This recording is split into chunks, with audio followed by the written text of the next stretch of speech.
سب سے پہلی بات قرآن مجید کا تعارف ہمیں معلوم ہونا چاہیے۔ قرآن کریم اس رب عظیم کا بے مثل کلام ہے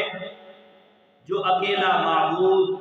تنہا خالق اور ساری کائنات کا حقیقی مالک ہے۔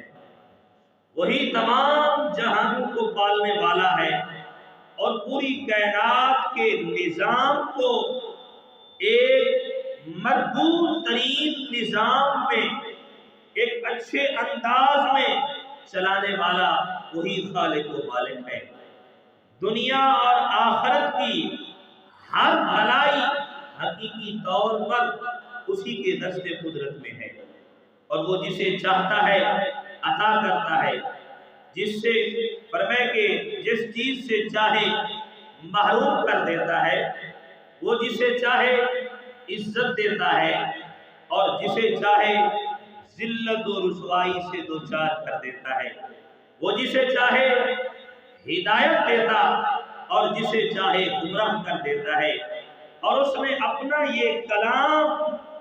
اپنے رسولوں کے سردار دو عالم کے مالک و مختار حبیب بے مثال امام الانبیاء احمد مصطفیٰ محمد مصطفیٰ صلی اللہ علیہ وآلہ وسلم پر نازل فرمایا، تاکہ اس کے ذریعے آپ صلی اللہ علیہ وآلہ وسلم لوگوں کو اللہ تعالی پر ایمان لانے اور دین حق کی پیروی کرنے اور ہمیں ہدایت کی طرف بلائیں، اور شرک و کفر اور نافرمانی کے انجام سے ڈرائیں، لوگوں کو کفر و شرک اور گناہوں کے تاریک راستوں سے نکال کر ایمان اور اسلام کے روشن اور صراط مستقیم کے راستے کی طرف ہدایت دے، اور ان کے لیے دنیا اور آخرت میں فلاح و کامیابی کا راستہ جو ہے آسان فرمائے۔ تو یہی وہ قرآن ہے جس کے ذریعے امام الانبیاء صلی اللہ علیہ وآلہ وسلم نے پوری کائنات میں ہدایت کا ایک چراغ روشن فرمایا۔ قرآن مجید نازل ہونے کی ابتدا رمضان کے بابرکت مہینے میں ہوئی، اور نبی کریم رؤوف الرحیم صلی اللہ علیہ وآلہ وسلم کی بارگاہ میں یہ قرآن لانے کا جو شرف حاصل ہوا، روح الامین حضرت جبرائیل علیہ السلام کو حاصل ہوا، اور شب معراج کچھ آیات بلا واسطہ بھی رب نے عطا فرمائی۔ قرآن مجید کو دنیا کی فصیح و بلیغ فصیح زبان یعنی عربی زبان میں نازل کیا گیا، تاکہ لوگ اسے سمجھ سکیں اور عرب کے رہنے والوں اور کفار قریش کے لیے کوئی عذر باقی نہ رہے کہ ہم تو عربی ہیں، قرآن کسی اور زبان میں نازل ہوا۔ فرمایا نہیں، ان کی ہی زبان میں نازل فرمایا۔ یہ نہ کہہ سکے کہ ہم اس کلام کو سن کر کیا کریں گے جسے ہم سمجھ ہی نہ سکیں۔ اللہ نے قرآن کو عربی زبان فصیح و بلیغ زبان میں نازل فرمایا۔ قرآن مجید کو تورات و انجیل کی طرح ایک ہی مرتبہ نہیں اتارا گیا، بلکہ حالات و واقعات کے حساب سے تھوڑا تھوڑا کر کے 23 سال کے عرصے میں اسے نازل کیا گیا۔ جس چیز کی ضرورت ہوتی، جن مسائل کی ضرورت پیش آتی، جو بھی واقعات پیش آتے، اسی حساب سے اللہ رب العالمین قرآنی آیات مبینات محبوب علیہ السلام پر نازل فرماتے اور ان کا آسان حل عطا کیا جاتا، اور یہ اس لیے اکٹھا نازل نہ کیا گیا تاکہ اس کے احکام پر عمل کرنا مسلمانوں پر بھاری نہ پڑے، اور نبی کریم رؤوف الرحیم صلی اللہ علیہ وآلہ وسلم کے قلب اطہر کو مضبوطی حاصل ہو، اور یہ اللہ تعالیٰ کا اپنے حبیب صلی اللہ علیہ وسلم کی امت پر بہت بڑا احسان ہے۔ قرآن عظیم کے بہت سارے نام ہیں جو کثیر کتب میں ذکر کیے گئے، اور یہاں پہ علماء نے صرف جو نام ذکر فرمائے میں آپ کے گوش گزار عرض کروں کہ 6 اسماء جو ہیں یہ بہت زیادہ مشہور ہیں۔ سب سے پہلا نام ہے قرآن۔ قرآن، اس کو ہم قرآن کہتے ہیں، اچھا صرف اسی نام پہ ہم تھوڑی سی گفتگو کر لیں کہ قرآن کو قرآن کیوں کہتے ہیں، قرآن کو قرآن کیوں کہتے ہیں، اور بھی اس کے بہت سارے نام تھے،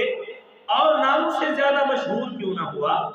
صرف قرآن کے لفظ سے جو قرآن مشہور ہوا، اس کی وجہ علامہ نعیمی، مفتی احمد یار خان نعیمی رحمۃ اللہ تعالی علیہ نے اپنی تفسیر نعیمی کے مقدمہ میں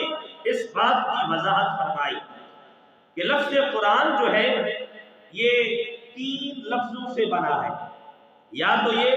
قرآن سے بنا ہے، قاف 2 نقط والا قاف، را اور حمزہ اس کے اوپر 2 پیش،